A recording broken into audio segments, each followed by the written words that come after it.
O silêncio da manhã foi quebrado pelo ronco do motor. Naquele dia, tudo mudaria. Roberto estacionou a caminhonete perto do celeiro com o motor ainda ligado.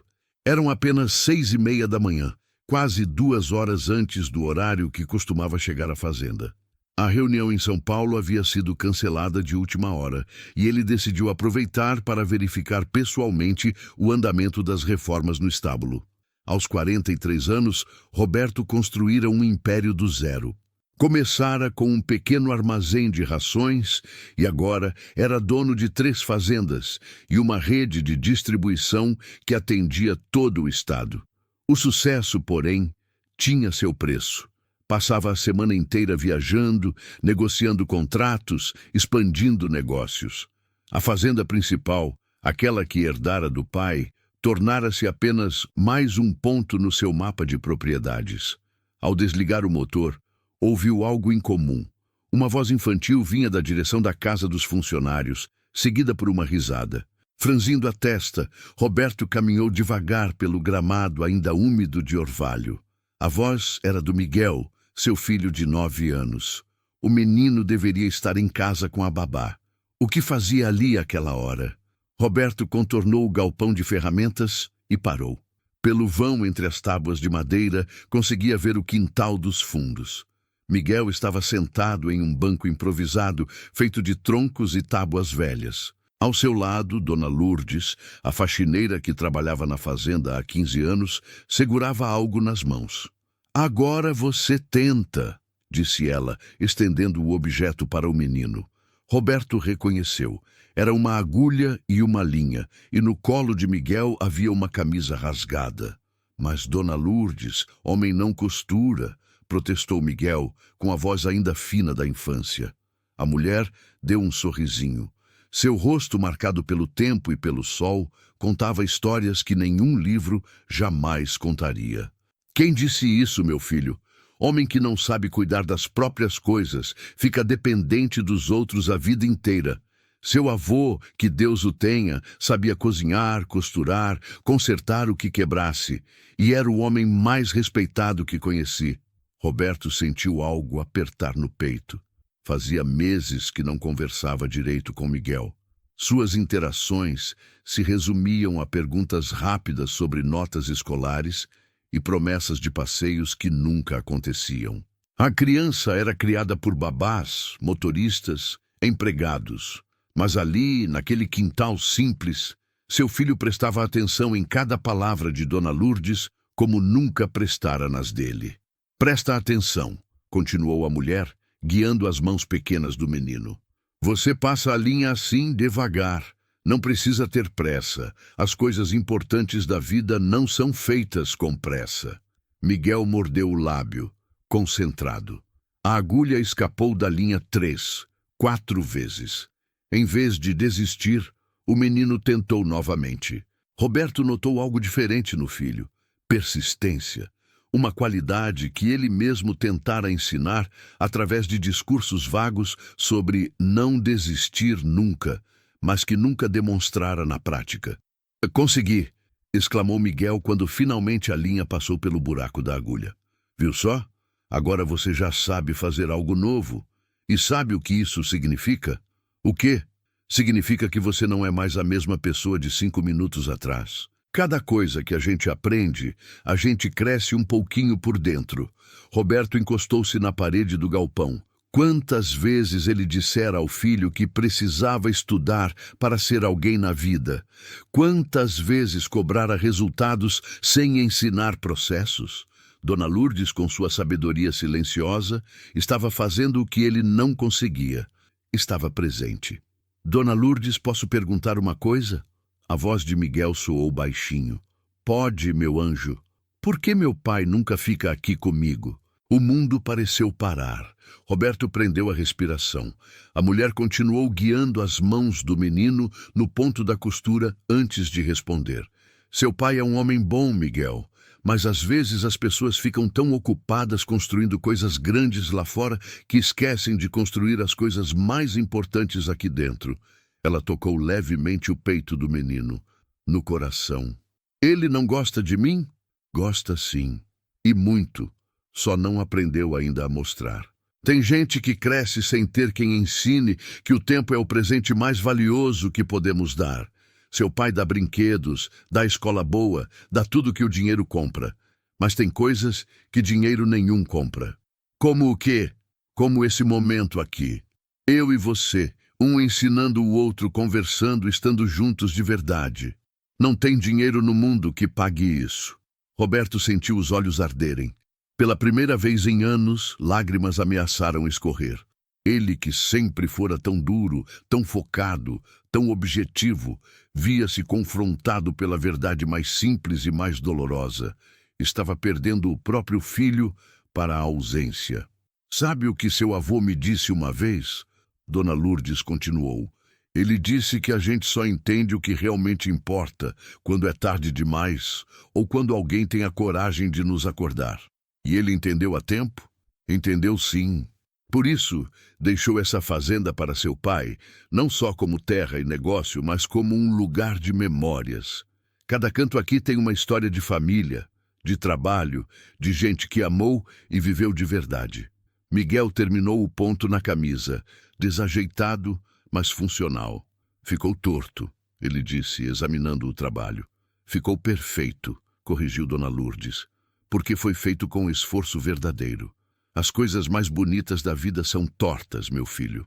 São as cicatrizes que mostram que a gente viveu, as costuras que mostram que a gente consertou, em vez de jogar fora, as imperfeições que provam que somos humanos. Ela pegou a camisa e vestiu no menino. Agora, cada vez que você usar essa camisa, vai lembrar que foi você mesmo quem cuidou dela.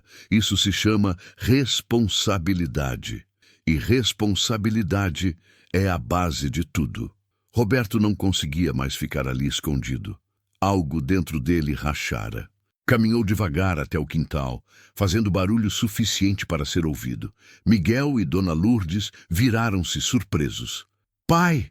O menino se levantou, incerto. Miguel! A voz de Roberto saiu embargada. Desculpa chegar sem avisar. A reunião foi cancelada. Dona Lourdes levantou-se rapidamente, limpando as mãos no avental. Senhor Roberto, eu não sabia que o senhor estava chegando cedo. Eu pedi para o Miguel vir cá em casa só para eu consertar a camisa dele que rasgou ontem, mas aí pensei em ensinar ele a... Dona Lourdes. Roberto interrompeu e, pela primeira vez em 15 anos, olhou verdadeiramente para aquela mulher. Não precisa se explicar. Eu que preciso agradecer. A faxineira ficou em silêncio, confusa. Roberto ajoelhou-se na frente do filho, ficando na altura dos olhos do menino. Miguel, você está certo. Eu não tenho estado aqui. E não tem desculpa boa o suficiente para isso. Tudo bem, pai. Você trabalha muito. Não está tudo bem. Roberto segurou as mãos pequenas do filho. Trabalhar é importante, mas nada é mais importante que você. Nada. E eu demorei demais para entender isso. Lágrimas começaram a descer pelo rosto de Miguel. Você vai ficar mais tempo comigo agora? Vou, prometo. E dessa vez é uma promessa que eu vou cumprir. Dona Lourdes discretamente começou a se afastar, mas Roberto chamou. Dona Lourdes, espera. Ela parou. Obrigado, ele disse, com a voz carregada de emoção. Obrigado por fazer o que eu deveria estar fazendo. Por ensinar meu filho o que realmente importa. Por ser a presença que eu não fui. Senhor Roberto, Você foi mais do que uma funcionária. Foi uma mãe, uma avó, uma professora. E eu fui cego demais para ver. A mulher enxugou os próprios olhos com a ponta do avental. Eu tenho um pedido, Roberto continuou. Você pode continuar ensinando o Miguel? Essas coisas que meu pai provavelmente te ensinou, que fazem parte dessa terra, dessa vida, e eu posso aprender junto com ele? Dona Lourdes olhou para o homem ajoelhado na frente do filho, para o menino que chorava agarrado ao pai, e sorriu. Claro que sim. Tem muito o que ensinar ainda. Nas semanas seguintes, algo mudou na fazenda. Roberto começou a chegar mais cedo, a sair mais tarde, mas não para conferir planilhas ou verificar estoques. Estava lá para aprender a consertar cercas com Miguel, para plantar horta com Dona Lourdes, para ouvir as histórias dos funcionários antigos sobre seu pai. Descobriu que administrar uma fazenda não era só sobre lucro e produtividade, era sobre pessoas, era sobre raízes, era sobre estar presente. Miguel florescia. O menino quieto e tímido ganhava confiança a cada dia. Aprendeu a ordenhar vacas, a identificar plantas, a respeitar o trabalho de cada pessoa que ali trabalhava. Mas principalmente aprendeu que tinha um pai.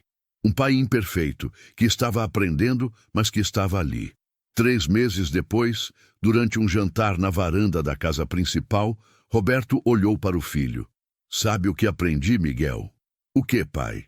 "Aprendi que a gente pode ter a maior fazenda do mundo, o maior negócio, o maior sucesso, mas se não tiver alguém para compartilhar, para ensinar, para amar, a gente não tem nada. Você me ensinou isso." "Ou melhor, Dona Lourdes me ensinou através de você." Miguel sorriu e mordeu o sanduíche que ele mesmo havia preparado, usando as lições de culinária básica que Dona Lourdes insistira em ensinar. "Pai, você acha que o vovô ficaria orgulhoso da gente?" Roberto olhou para a terra que se estendia à frente, para as luzes da casa dos funcionários, onde Dona Lourdes provavelmente preparava o jantar para o filho ao seu lado. "Tenho certeza que sim, porque agora a gente entendeu o que ele sempre soube, que essa terra não é só um negócio, é um lar, e um lar precisa de presença, de cuidado, de amor." Naquela noite, Roberto escreveu uma carta. Não um e-mail, uma carta de próprio punho. Agradecia a Dona Lourdes por ter salvado algo que ele nem sabia que estava perdendo. A conexão com o que realmente importava.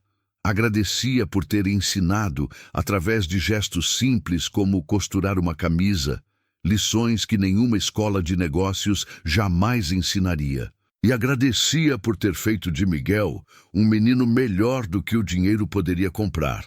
Um menino com valores, com caráter, com presença. A história de Roberto e Miguel não teve um final de conto de fadas.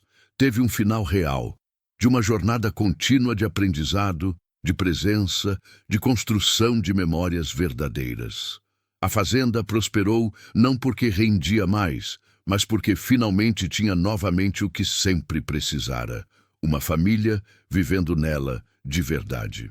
E Dona Lourdes continuou sendo quem sempre fora, uma mulher simples, de sabedoria profunda, que entendia que as maiores lições da vida são ensinadas não com palavras rebuscadas, mas com presença, paciência e amor. E você, de onde está assistindo essa história?